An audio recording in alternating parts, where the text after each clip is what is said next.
Hello everyone. मी एक design करत आहे. ही ऑरेंज पिंक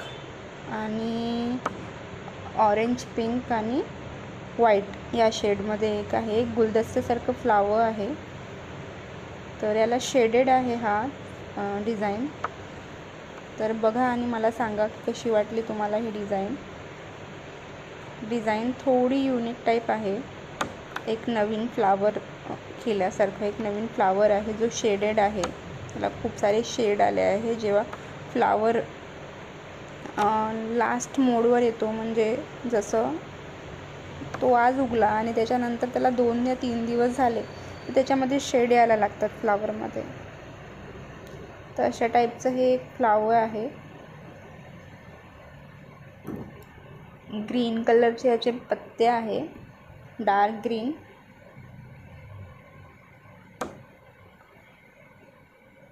बघू शकता तुम्ही.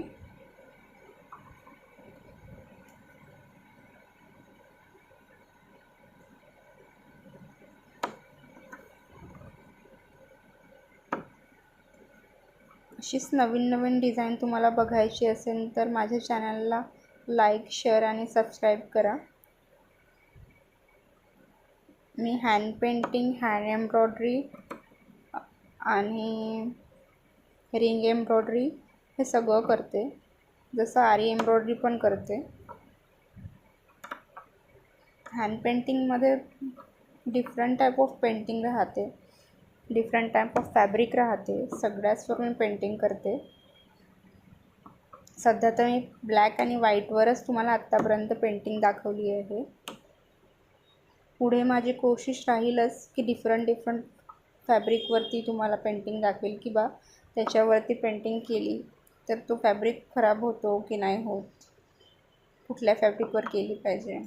मोस्टली कॉटन या अदर फॅब्रिकवर सगळ्याच फॅब्रिक पेंटिंग करते, पण कशा पद्धतीने तो पेंट कसा असला पाहिजे, कसा वापर केला पाहिजे, त्याचा पाण्याने केला पाहिजे, कोणी यूज करतात अदर लिक्विड, सगळंच काही हळूहळू माझ्या व्हिडिओमधून तुम्हाला समजेलच. त्यासाठीच पाहत राहा माझा चॅनल, माझे व्हिडिओज, आणि लाईक करा, शेअर करा आणि सबस्क्राईब करा.